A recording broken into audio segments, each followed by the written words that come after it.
Hi, my name is Daniel Vito, and my studio and gallery are in Pittsburgh, Pennsylvania. And in this video, I'm going to talk about making this kind of mug handles, pulled handles. And I find it fairly fast and efficient to make this kind of handle. I think they're attractive. And if you do things right and understand the clay, your success rate should be pretty high. There are lots of different ways to make handles and lots of different potential outcomes, and it depends on what you're looking for. I call this shape a C, as in the letter C, and probably the most common alternate shape is what I call an ear, and I'm going to sketch out what they look like. And then I'm going to show you how to make the C-shaped handle. The ear-shaped handle is the one on the left. It comes off the pot, rises up, and then curves around, goes back down, and attaches. Whereas the C-shaped handle comes either directly off the pot or slightly down and then connects at the bottom, like the letter C. So to begin this handle, first I roll out a little ball of clay in my hands, and then I start making a carrot shape, and I pat it flat, cut it off, and set it aside. And I work in sets of 4. I usually roll these on a non-absorbent surface like formica or a plastic bat. That helps to keep them from getting too dry, and I want them to be tapered. The next thing I do is I put a little slip on each handle and I attach them onto the pot. Like you see, I use slip and pressure only. I don't score. Up to this point, I haven't used any water on the handles, and as you can see, they stick off the pot without slumping or deforming. I'm thinking about where I want this handle. Should it be higher or lower? This is an important part of the process, and I think I want it right about here. And you'll notice how I wiggle both sides. Now I'm pushing the right side on, and I'm holding the mug backwards so you can see I'm pushing the left side on. I typically have the mug handle facing me, and I use my right hand to push the right side on and my left hand to push the left side on. And there we go. Stick it on, support the mug a little bit. When I push it forward, it actually gets a little bit fatter as I compress it toward the mug.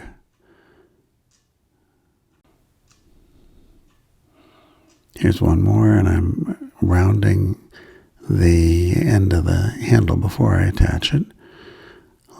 Just a tiny bit of slip, stick it on.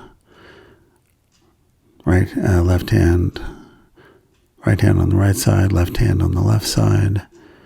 And as you can see, they're all sticking off the pot. No water. No water yet. I'm working in sets of 4 so that where I stuck them onto the mug, they don't get too dry before I get to this stage. And this is the stage where I smooth the connection at the top of the handle so that it blends in with the mug. Just like that. I'm rubbing the bottom and the top and all around, and I rotate the mug in my hand as I do that. And then I'm ready to start pulling. This is another look at making that connection.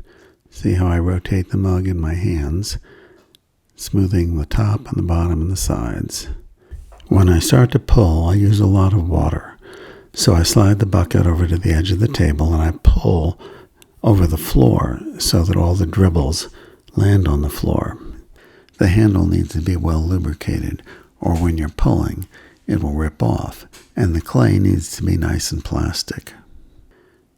After I lengthen and taper what was a stubby little carat of clay into a nice tapered handle. I lift up, bring it down, and attach it to the bottom of the mug. And again, I don't need any slip here because the handle is full of slip because I was just pulling it with lots of water. So I can just stick it right on, and you'll notice that it holds its shape. And I'm just addressing the attachment at the top, making it look nice, smoothing it out. I'm going to show you this process a few times so you can really get it. When I was pulling before, I was holding the mug up in the air, but now it's on the table, and you notice that I pull up, support it as I bend it around. I'm looking at the alignment top to bottom to make sure that it's straight, and I attach it to the bottom of the mug. I'm paying attention to the overall length of the handle and how far it sticks out from the pot, and the general curve and profile of the handle, which are very important.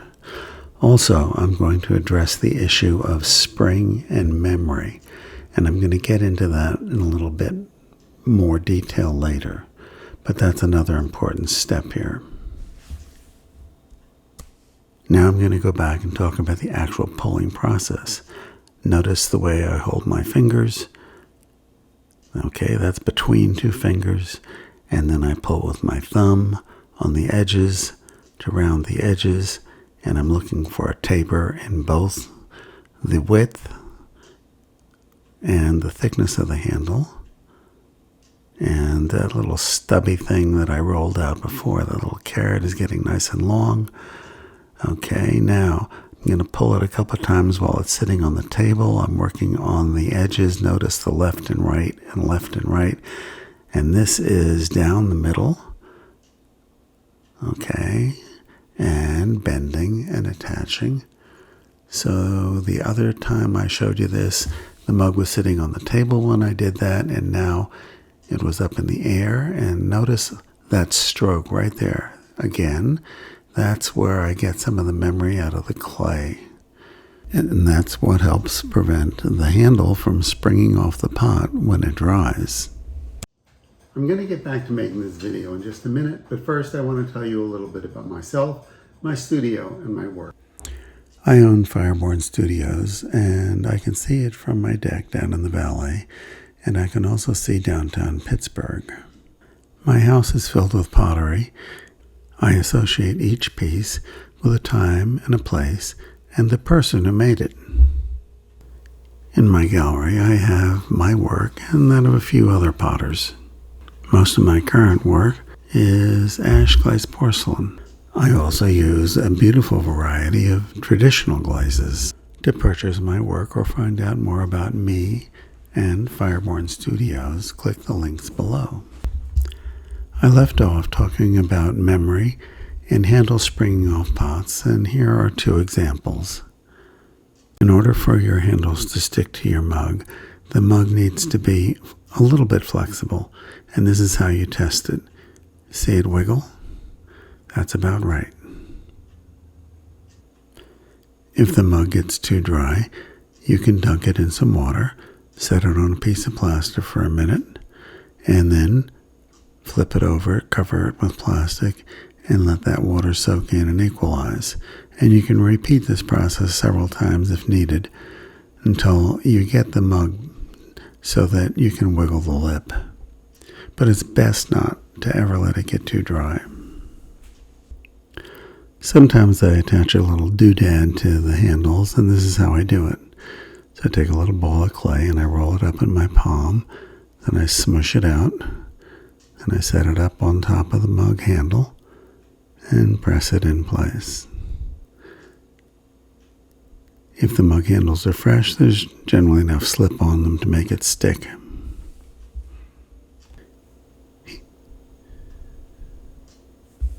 Here are some finished mugs, and you can see the handles. They're curved on the outside with a V-groove in the middle. And the little doodad is stuck on there, and there's enough clearance for my fingers that they won't get burned. Here's another one.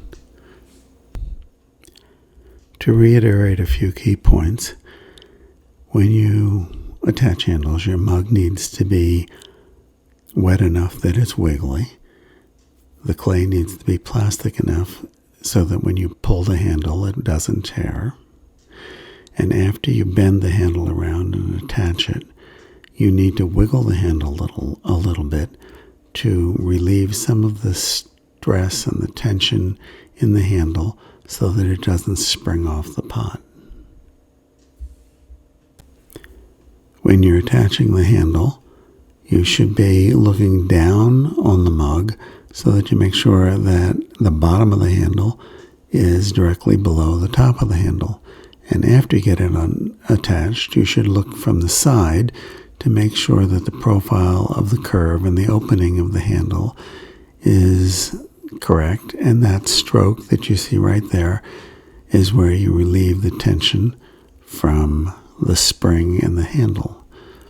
And be aware that when this handle dries, it's going to shrink and get smaller along with the mug. But if you barely have enough finger clearance now, you may not have enough finger clearance after the mug is completely dry. Also, I should add that if the mug is the right moisture consistency, then you really don't need to score. All you need is pressure and slip. And the slip that I use is made from my regular throwing body, which I mix up with a Jiffy mixer into a slip-like consistency, and I add a few drops of, maybe 4 or 5 drops of sodium silicate per pint of slip, which helps it to stick. Now let's get back to making mug handles. You probably noticed that I did not demonstrate this method where you hold a ball of clay in your hand and you pull a handle until it gets longer and longer, because with this method, the handles tend to be pretty soggy and you've got to dry them somehow before you attach them. I find this method a little bit slow and messy compared to what I demonstrated. I think when you pull the handle directly off of the pot, you stand a better chance of integrating the handle with the form of the pot and making it appear to be a more organic component, like a tree branch growing out of a tree trunk. One of the nice things about being a potter is that I get to surround myself with pottery.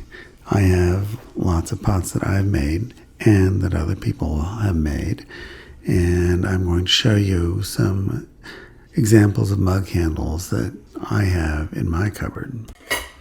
This first piece is made by Bulldog Pottery in North Carolina, and it's a bit unusual in that the handle was first attached at the bottom and then pulled up to the top, and it's very fat down at the bottom.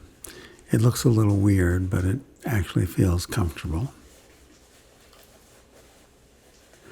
This piece here is a Malcolm Davis mug, and this is the kind of a skinny handle and not particularly comfortable, but it's pretty good. It's not quite 2 fingers or 1 finger. This is one of my pieces, and it looks pretty much like the ones you saw in the video in terms of the way the handle is constructed and the way it fits.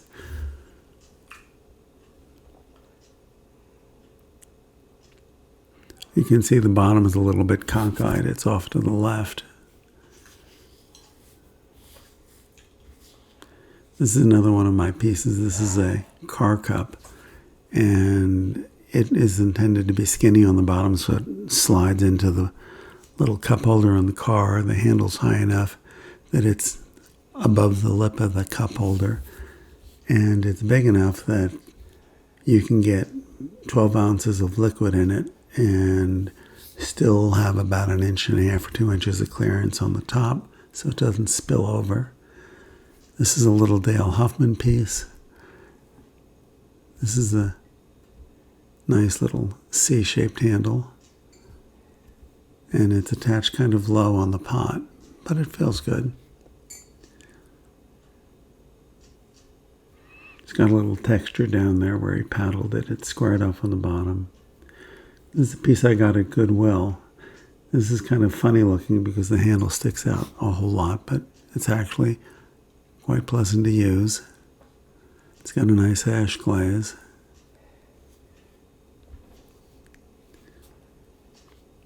This is a Scott Cornish piece, and this is a popular kind of handle nowadays where it's thick at the top and the bottom, and then after it's attached, you kind of wiggle it around a little bit and pull the middle out. It's a one-finger handle, and he's positioned it so that it comes off the fattest part of the bulge, which is aesthetically pleasing. And this is the strangest handle of all. This is a piece one of my students made, which I really use and love. And I complained when I saw her making these because I said the handles are going to break off. And in fact, it has. It's broken off twice already, and I've glued it back on. But it's a kind of a fun mug. And she did a nice job decorating it with underglaze slip. It's rounded at the bottom, but it has a square foot, and it's squared off on the lip, and that's where it broke, right there where I'm pointing. If you found this video helpful and you liked it, please click the like button and subscribe, and consider visiting my websites, which you can see a link to below this video, and maybe even consider buying some of my pottery.